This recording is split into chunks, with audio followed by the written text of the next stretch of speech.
एक ज़बान का ख़त्म हो जाना यानी एक तहज़ीब का ख़त्म हो जाना, और एक तहज़ीब का ख़त्म हो जाना यानी एक समाज का ख़त्म हो जाना है। कि आप प्लीज़ आला तालीम की तरफ आएँ, आप कंपटीशन की तरफ आएँ, आपके लिए बहुत से रास्ते खुले हुए हैं।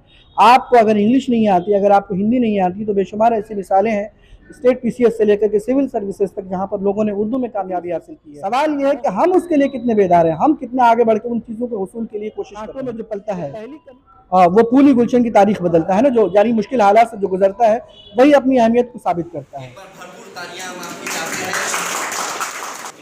तालियां हो जाए।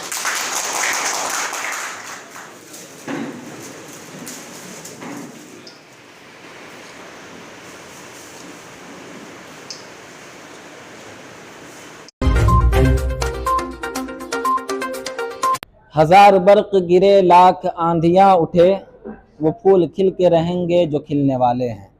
मैं इसम रज़ा आज आपकी मुलाकात एक ऐसी अजीम शख्सियत से कराएंगे जो आपसे दूर नहीं है, बल्कि आपके गांव के, आपके बगल के और आपके शहर के हैं, और अपने कलम की बदौलत पूरे शहर समेत पूरे बिहार का नाम रोशन कर रहे हैं। मेरी मुराद निसार अहमद साहब हैं, जो सीतामढ़ी ज़िला के मिर्ज़ापुर से ताल्लुक़ रखते हैं। मैं इनके बारे में ज़्यादा नहीं आपको बताऊंगा। अगर आपको इनके बारे में जानना है तो अभी पीएम युवा मेंटरशिप स्कीम के तहत इनकी किताब को शाया किया गया है, फिरंग का कैदी जिसका नाम है, उसको शाया किया गया है, और उसी किताब का आज रस्म इजरा अमन विहार होटल में। आप उस किताब को पढ़ें, आपको अंदाज़ा लग जाएगा इनकी सलाहियत का और इनकी तालीम और इनके एजुकेशन का।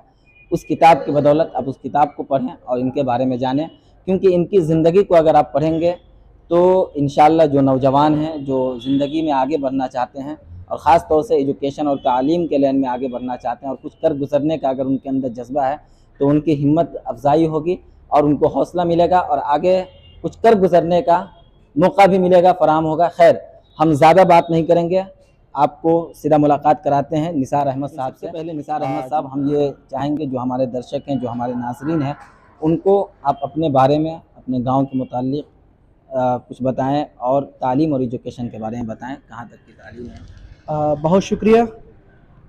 मेरा नाम निसार अहमद है और मैं सीतामढ़ी से मुत्तसिल एक गांव है डुमरा के पास, मिर्ज़ापुर बंचौरी, मिर्ज़ापुर का रहने वाला हूं।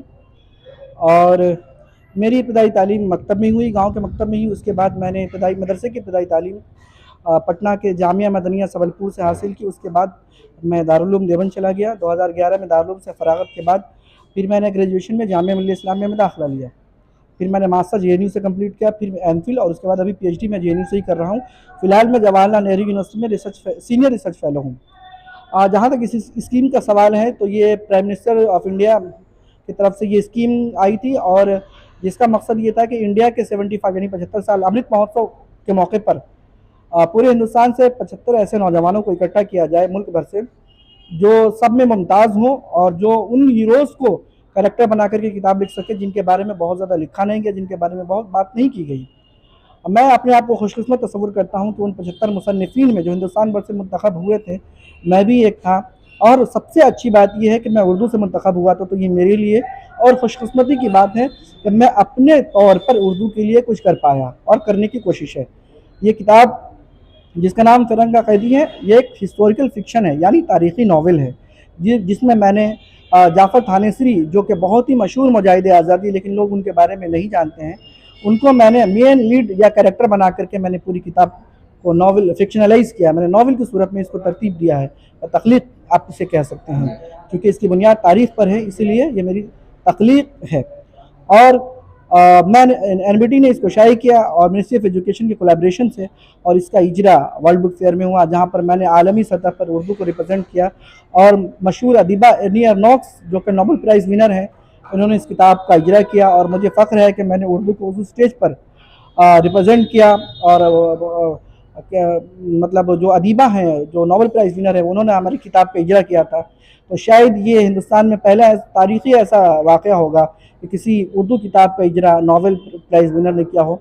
जी, हम सबको आप पर फ़ख्र है। वाकई बड़ी खुशी महसूस होती है कि हमारे घर के नौजवान इतने बुलंदी तक पहुंच रहे हैं।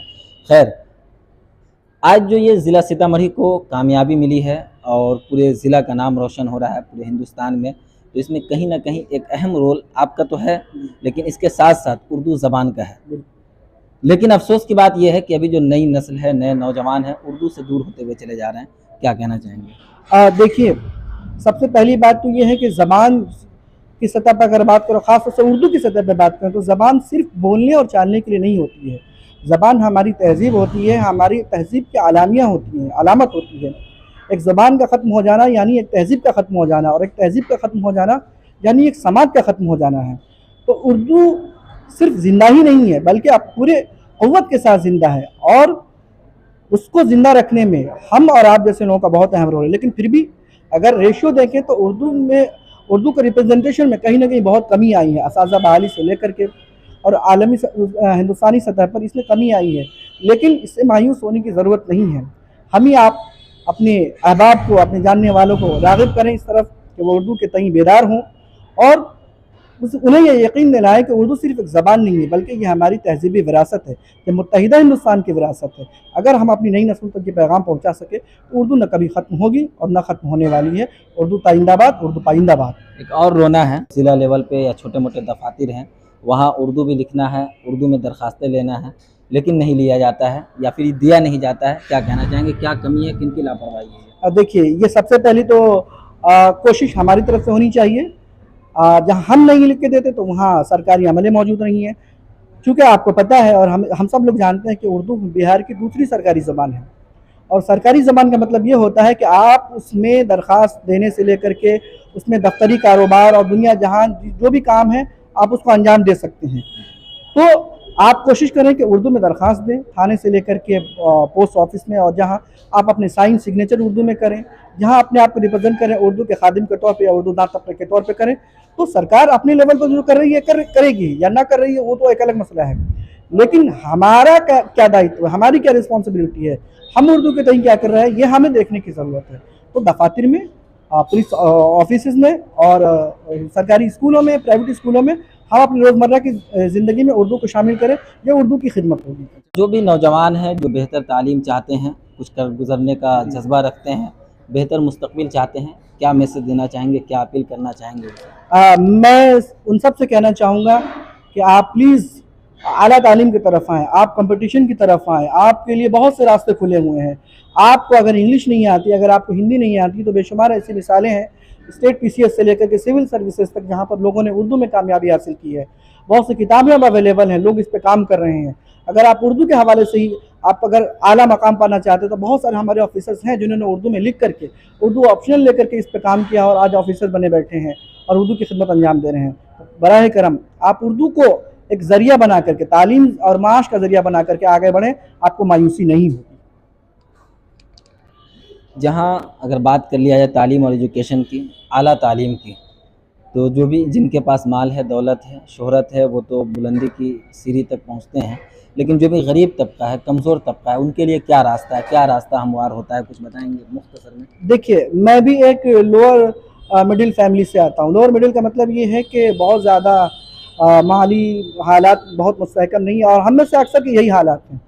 तो अगर हम इसे अपनी कमज़ोरी बना लेंगे तो ये हमारे लिए सही नहीं होगा। कोई तो होगा जो इस रास्ते, मतलब इस बैरियर को तोड़ेगा। जहाँ तक आला तालीम की बात है तो मैं आपको यकीन से कह सकता हूँ कि आला तालीम के हुसूल में पैसा बहुत ज़्यादा माने नहीं है। आप आएँ तो हज़ार तरह की स्कॉलरशिप्स हैं, हज़ार तरह की फेलोशिप्स हैं जो जिसके ज़रिए से लोग आगे बढ़ सकते हैं। बहुत सी ऐसी मिसालें हमारे मोमा स्कॉलरशिप हमारे यहाँ है, बहुत सी तंजीमें स्कॉलरशिप दे रही हैं, और बहुत सी रिफाही इदारे हैं जो इन सब पर काम कर रहे हैं। अगर आप बासलाहियत हैं, नीट के आप देख लें, शाहीन एकेडमी पूरा चल रहा है, अगर आप चाहें तो वहाँ तालीम हासिल कर सकते हैं। अलबरकात एजुकेशनल है, और इसके अलावा दिल्ली में बहुत सारे फराही इदारे हैं जो इन सब पे काम कर रहे हैं। लेकिन सवाल ये है कि हम उसके लिए कितने बेदार हैं, हम कितने आगे बढ़ के उन चीज़ों के हुसूल के लिए कोशिश कर रहे हैं। तो पहली कमी तो हमारी है कि हम उन सब चीज़ों के हुसूल के लिए कोशिश नहीं कर रहे हैं।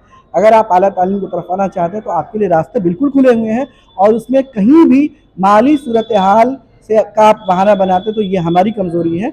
और मेरा ये ज़ाती तजर्बा है कि कांटों में जो पलता है वो फूली गुलशन की तारीख बदलता है ना, जो यानी मुश्किल हालात से जो गुजरता है वही अपनी अहमियत को साबित करता है। बहुत बहुत शुक्रिया जी। वाकई अगर आप कोशिश करते हैं तो मंजिल आपके कदम चूमेगी, और इसका जीता जागता सबूत आप ठीक मेरे बगल में देख सकते हैं, निसार अहमद साहब जो सीतामढ़ी के मिर्ज़ापुर से ताल्लुक़ रखते हैं। मैं आपको बता दूं कि हाल ही के दिनों में JRF भी निकाले थे और उसके बाद आप अभी के वक्त में PhD कर रहे हैं। खैर, अगर आप मंजिल को पाना चाहते हैं और आपके अंदर अगर हौसला है, जज्बा है, तो आप वहाँ तक पहुँचेंगे और अपने मुस्तकबिल को रोशन बना सकते हैं। और मैंने बताया जैसा कि निसार अहमद साहब की लिखी हुई किताब, इनके ही हाथों, इनके ही कलम से लिखी हुई किताब फिरंग का कैदी, जिसे सेंट्रल गवर्नमेंट के द्वारा जो है शाये किया जा रहा है, उसे आप पढ़ें, ज़रूर पढ़ें। और अगर कुछ कर गुज़रने का आप भी जज्बा रखते हैं तो उनको पढ़ें। और भी यहाँ जो इस प्रोग्राम में शामिल हैं, शोरा किराम हैं, प्रोफेसर हजरात हैं, उन तमाम से हम बात करेंगे और जानने की कोशिश करेंगे फिरंग के कैदी किताब के बारे में। आप देखते रहें उर्दू न्यूज़ बिहार। हर छोटी बड़ी खबर के लिए उर्दू न्यूज़ बिहार को फॉलो कर लें, हमारे यूट्यूब चैनल को सब्सक्राइब कर लें, ताकि ज़मीनी स्तर की हर खबर आप तक सबसे पहले पहुंचती रहे। वीडियो को शेयर ज़रूर कर दें। ऑफर ऑफर ऑफर ऑफर ही ऑफर।